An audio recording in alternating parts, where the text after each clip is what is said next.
Salutare lume! Recent am fost la târgul de vechituri și am achiziționat aceste două boxe. Le-am luat la prețul de 300 de lei și asta din cauza că sunt într-o stare bună. Așa, deci sunt niște boxe din astea care oricum ele sunt mai scumpe și fac parte din gama Technics. Uitați cum arată după plese, deci cam așa arată. Deci are tutorul ăsta tare mișto. Uitați ce scrie pe el, uitați și modelul, deci este SB2, difuzorul de bas. Așa, boxele le-am probat și sunt funcționale, deci s-aud egal. Așa, cam așa arată ambele boxe, deci nu au nicio lovitură, să spun așa. Aici sunt plesele, ia uitați aici cum arată plesele, deci sunt impecabile pe dinăuntru, ca să spun așa. Acum am să le întorc cu spatele. Cam așa arată pe partea din spate, se vede că are bornele de legătură, la o box are plasticele alea de legătură și la cealaltă lipsesc, dar asta nu este o problemă. Aici pe etichetă scrie exact și ce putere are și ce impedanță, deci este pe impedanța de 8 ohmi.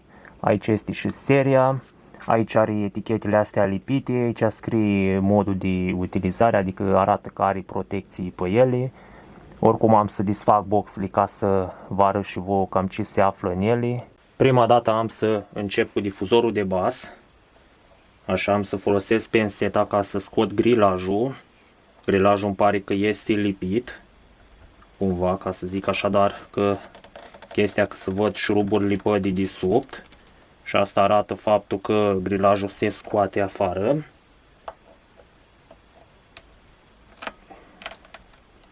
Oricum văd că grilajul este prins destul de bine.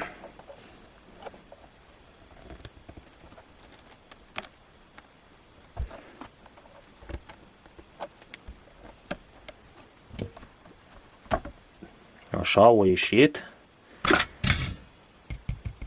Asta este difuzorul.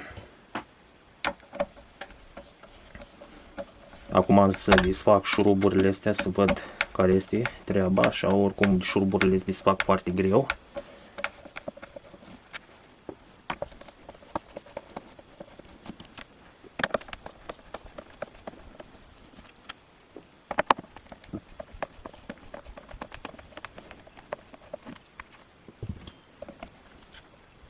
Acum am scos șuruburile, deci trebuie să găsesc pe unde să scoate afară. Oricum văd că are garnitura asta aici care ține grilajul.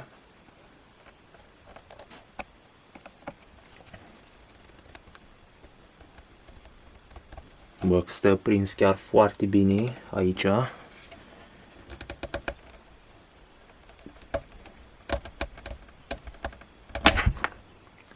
Deci nu vrea să iasă mai deloc. O să trebuiască să scot garnitura asta afară de aici, să văd dacă pot să o scot acum.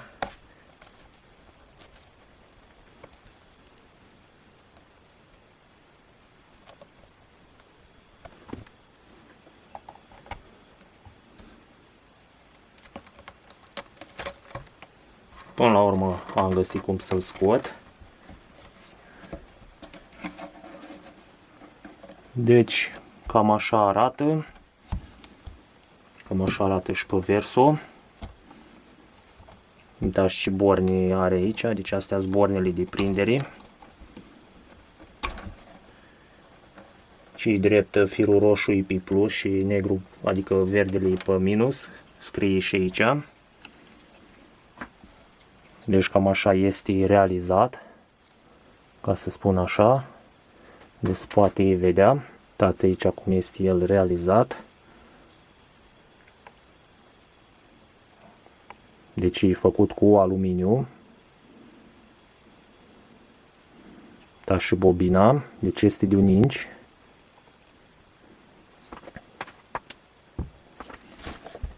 Deci cam așa arată cutia înăuntru. Acum se poate vedea și filtrul acolo.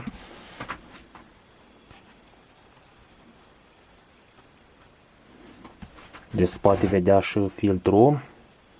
Uitați-l cum arată. Acum am să desfac tutorul ăsta.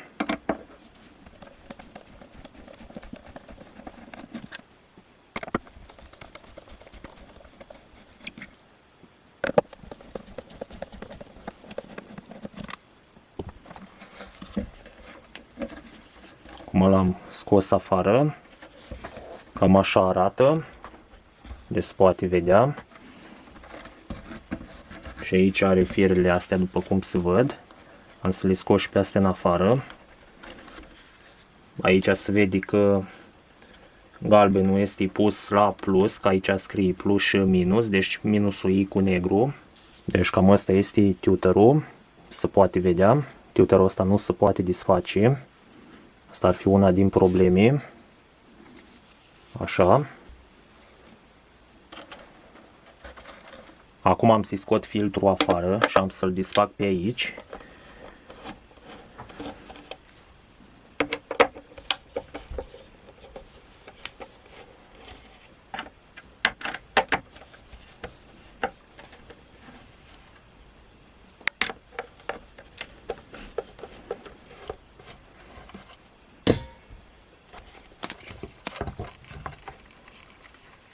Deci a ieșit, se vede că aici are burete, deci asta este filtrul.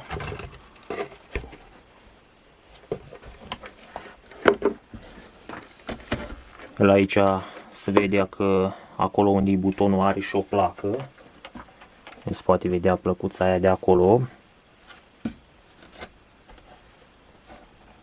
Vedeți, se poate vedea că are o plăcuță acolo.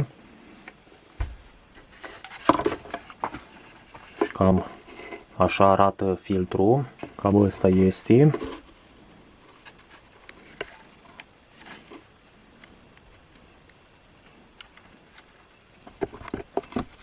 Deci până la urmă, acum am să măsor tutorul de înalte, deci vreau să văd cam ce impedanță are.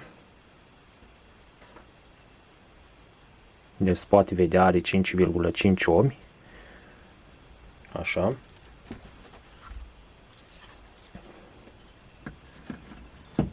Acum am să măsor difuzorul de bas, la fel, am să-l pun așa.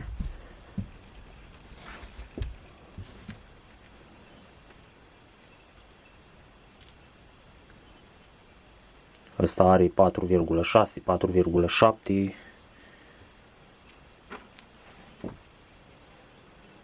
Cam așa văd că aici este notat plusul și minusul pe magnet. Da, deci cam asta este impedanța lor, să spun așa. Până la urmă am conectat stația asta la boxy, așa, și am să pun o melodie din aia fără drepturi de autor, adică din aia din librăria YouTube.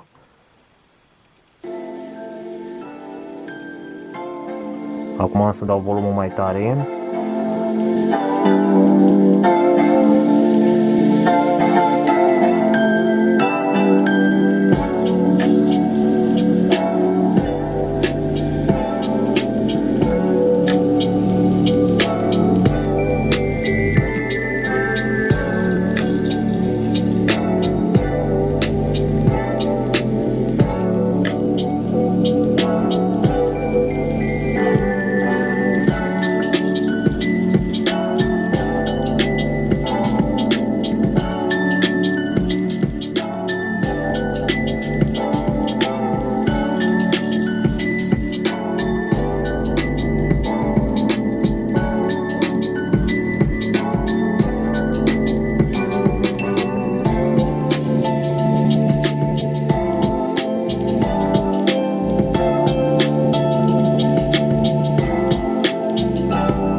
Da, deci la prima ascultare se aude oricum destul de clar, ca să spun așa.